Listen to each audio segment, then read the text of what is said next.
Ya, saudara, dalam rangka memperingati hari ulang tahun Universitas Pancasila ke-45, saya menulis buku ini, The Dancing Leader. Ratusan sungai tergabung menjadi samudera. Nah, di sini adalah pemimpin dancing leader itu bisa hening, mengalir dan bertindak. Ya, ini ya. Nah, setelah itu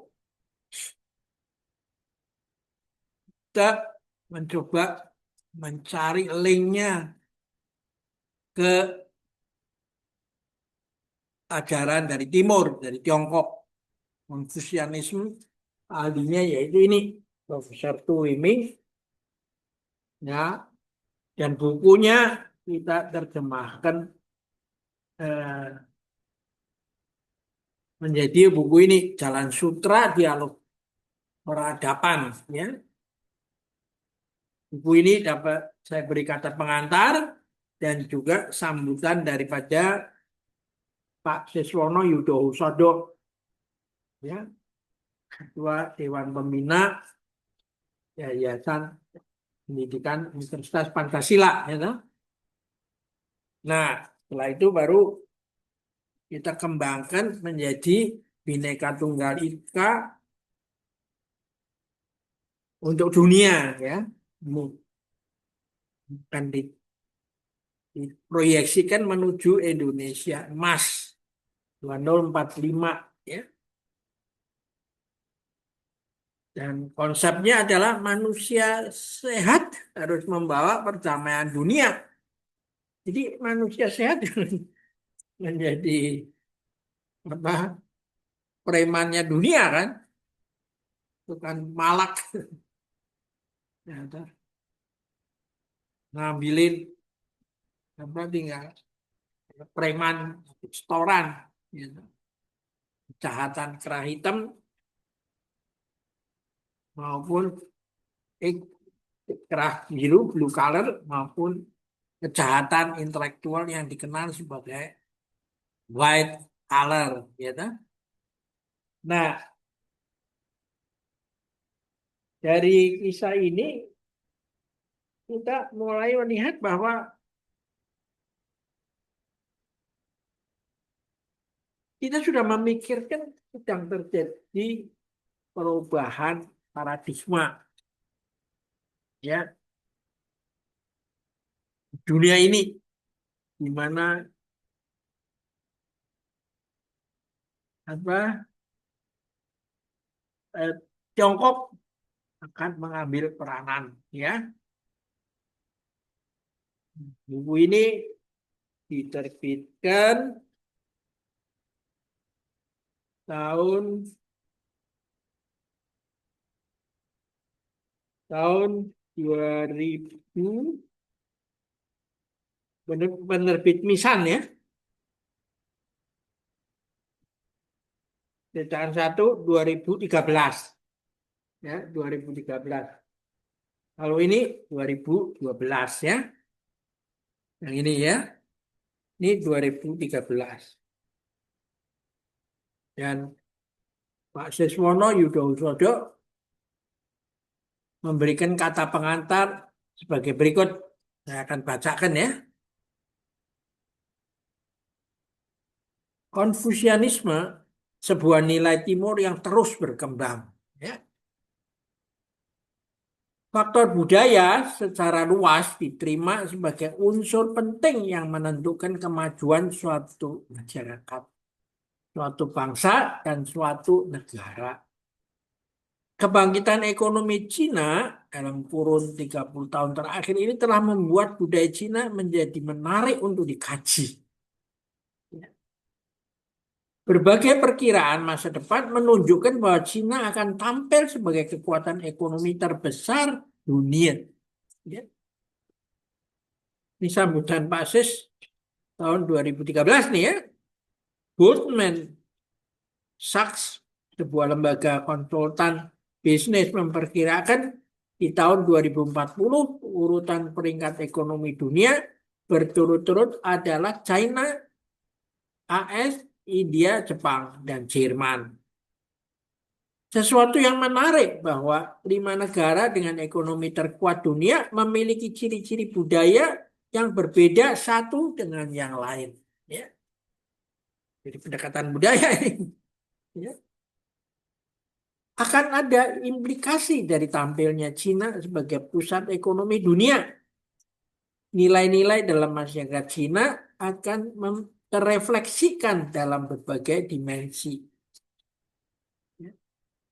Sampai saat ini, dunia masih meraba-raba bagaimana nantinya nilai nilai Cina akan mempengaruhi dunia. Juga ada pertanyaan, apakah Cina yang kaya akan mampu mengembangkan dirinya juga sebagai salah satu pusat peradaban dunia. Ya, ratusan tahun kita menoleh ke barat dan mengubah the way of life kita dalam cara berpakaian, cara masyarakat berorganisasi, cara berdemokrasi, ya, sistem pendidikan, makan, dan sebagainya, juga the way of thinking, cara berpikir nih ya. Buku Jalan Sutra Dialog Peradaban yang ditulis oleh Tu Weiming ini berisi ulasan yang kaya mengenai perkembangan Konfusianisme, suatu pemikiran mengenai karakter luhur yang sangat mengakar pada masyarakat China. Tak diragukan Konfusianisme yang bersifat dinamis dan terus berkembang sampai hari ini telah memberikan warna pada pembentukan dalam nilai pembentukan sistem nilai orang Tionghoa, dan dalam wilayah yang lebih luas telah ikut memberi warna pada budaya Timur atau Asia sejak lama sampai hari ini dan ke depan. Ya.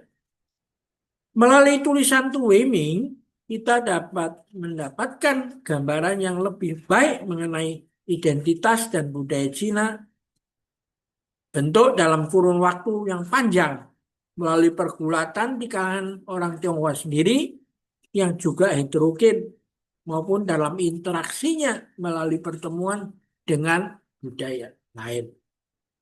Proses ini telah melahirkan budaya China yang memiliki sifat terbuka dan matang, ya, penuh dengan kebijakan, wisdom dalam menjalani kehidupan, baik hubungan spiritual manusia dengan Tuhan, manusia dengan alam, dengan dan dengan manusia yang lain, serta antara rakyat dan negara.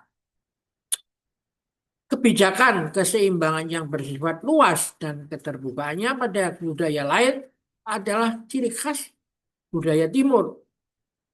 Banyak suku bangsa di tanah air juga memiliki konsep pemikiran mengenai kebijakan keseimbangan yang bersifat luas serta keterbukaannya pada budaya lain yang mirip dengan ajaran Konfusianisme. Buku Jalan Sutra Dialog Peradaban tulisan Tu Weiming ini baik dan perlu dibaca untuk dipahami agar dapat menyongsong berbagai perubahan di depan kita ini dengan rasa bahagia.